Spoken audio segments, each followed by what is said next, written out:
ọ dịba biko ụmụnne m ndị Imo ụmụnne m ndị Igbo anyị agaghị egbu oge o nwere papa anyị bịara ebe a inye anyị report of otu ọla ndị Tiger Base shiri wee handle ọmata bịara na tebụl ya, and of course o nwere mgbe before now o sendala message sim lekwelekwe otu ọla si weta ebe 1 million something eji ebe lụ nwaanyị ya na nwa ya na nyawa na onwe ewu onye aha ya na-anọ na petition. So aga m achọ ka o jiri aka ya kọwara anyị ka ihe siri wee mee. Anyị kwu ndewo. Aha gị? Aha m bụ Pastor Damian Ajubi. Abụ m onye Obujuju Akabụ nọ n'Oguta local government. Ọ dị mma. Olee ihe mere because nwere ka isi kọtọọla m ya, but achọrọ m ka ime ka ọha na eze mee.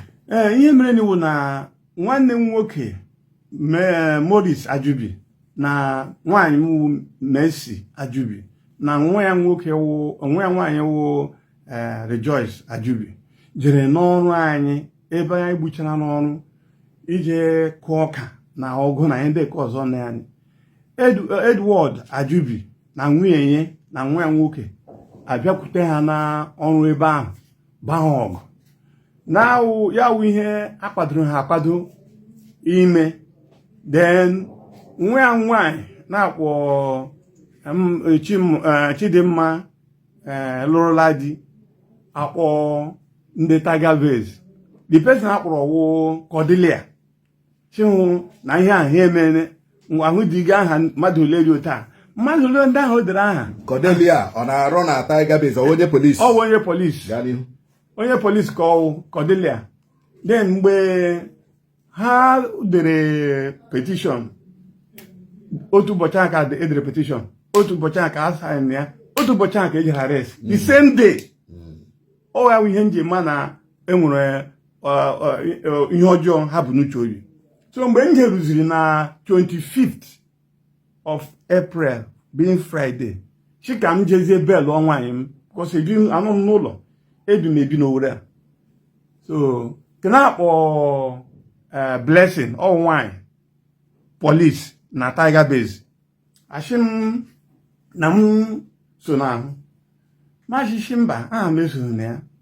Mgbe ha nyere m petition machi na aha m esoghị ya menyezie acha na maga ala ma agakwere ya na ndị na bel ka ha chee onye rịpọtụrụ the matter. Then onye rịpọtụrụ the matter abịaruo Cordelia akpọrọ ya fụọ chihu tiga aha m na statement onye polisi akpọrọ ya fụọ Cordelia wa ahụ onye polisi ahụ ọkwa nwaanyị mụ tiga aha m na statement metie olee otu mere na ị ga-eje tiga aha m na statement. Blessed you are now under arrest with mouth. Ngwa mee statement ewetara na akwụkwọ emecha statement shia na achọrọ m ije hụ ọla ka m shia na achọrọ m ije hụ ọla iwe wee nwaanyị m ga-eji ahụ ọla onye ka m ga-eji awụ aje hụ ọla ma ọ wụ commissioner of police m wugoro commissioner of police.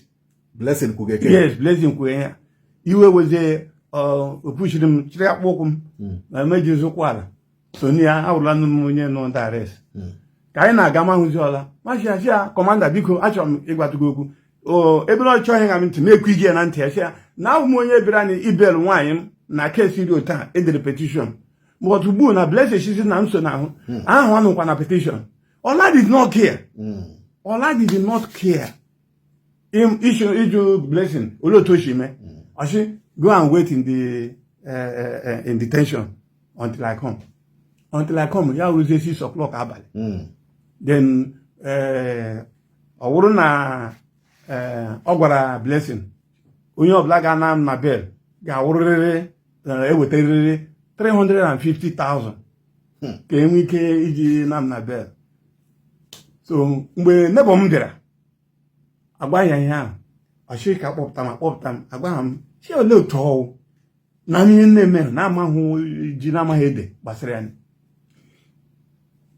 For me to be in the safe side machasịa ngwa kpọta m nwaanyị m ka ọ lawa. Nwaanyị mgbe akpọpụtara nwaanyị m shi mba nna ekwu lawa ka inwe ike inyere ịnapụta anyị.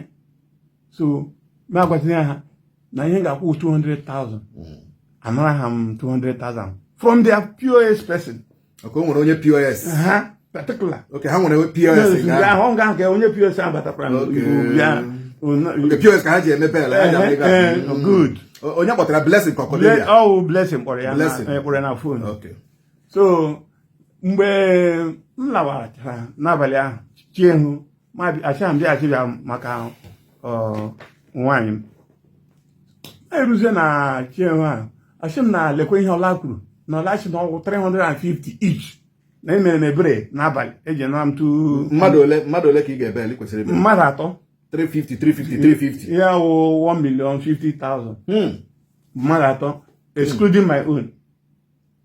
So na two fighting civil matter na two fighting Chineke mele ihe ebere.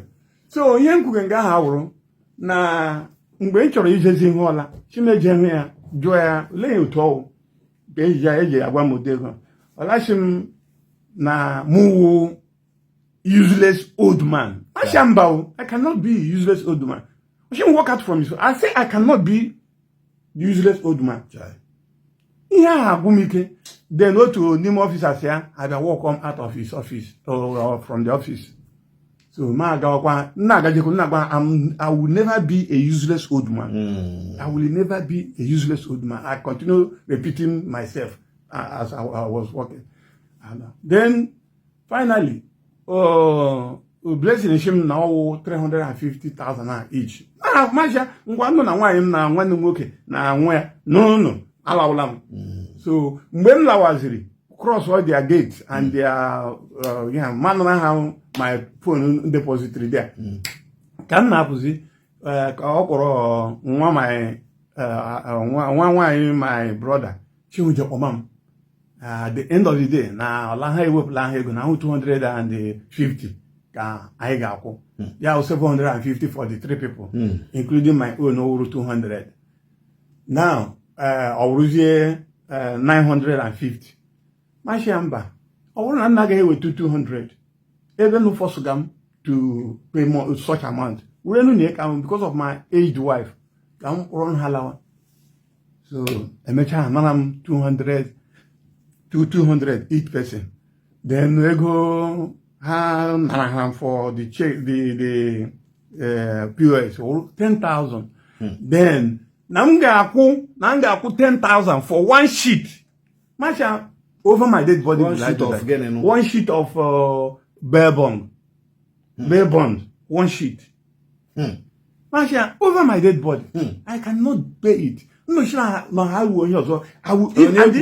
Oh, blessing. Na Cordelia. Cordelia. How because all how is it the instrument? I have a gazino or library. On one go or la. She like when you could when you heard him. Let him man. Young then could get now. Ya be any who knew. Okay. With the ready query. Yes. To the sense that come quick. Now when you made that protest. Blessing opposite me with a bottle of water. So, commissioner. Why you me commissioner? Or bottle. Okay, long bottle here. Bless I got the one you call. Oh, Bobia, oh, one I got the one Bobia. You are so, in fact, Okama na Mbereba, who are no here. But we can use on him guide up one door because no hear that here na Tiger Base that minutes hours spend there. Come on, yo. Madonu there skeletons nekume. Kuru skeletons. No matter to skeleton nari. Where they general school or with Harry. He got unilo tilo una hoge appetite. What I can nekume.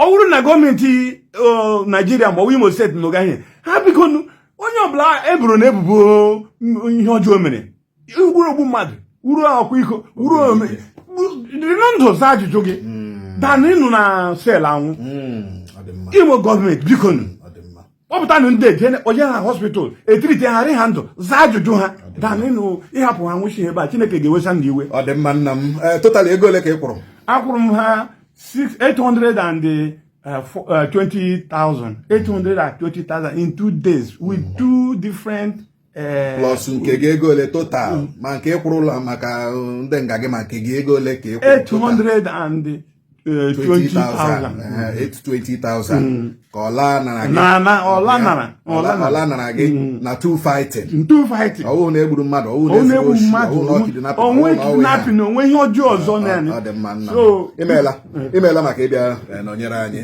biko ụmụnne m oge ụfọdụ anyị na-ekwu okwu Tiger Base ma anyị kwuye ya dịka anyị kpọrọ ndị Tiger Base ụgwọ bọtawa agwa ha nke a nna anyị kwukwuru last now wo something that nchekwa ndị ogbenye is really preparing something on we are going to bring international community to come into Tiger Base. We are coming with international community. We have already started it. The process is on. Ebe the government of Igbo State na-enwe ihe ọ chọrọ ime commissioner na onwe enwekwana ihe ọ chọrọ ime people are now na Tiger Base dị ịga nga aga ịhụ ndị dịka we have said of course ndị Igbo na-amara na m na-ekwu ya ihe gbasara Tiger Base so but ebe ọ na gọọmenti Imo State enwe ihe ọ chọrọ ime we are bringing international community ma ha chọrọ ya ma ha achọghị ya ọ dị mma. This is just a complaint from one person. I mean, a lot of complaints from many people. Udo dịrị unu.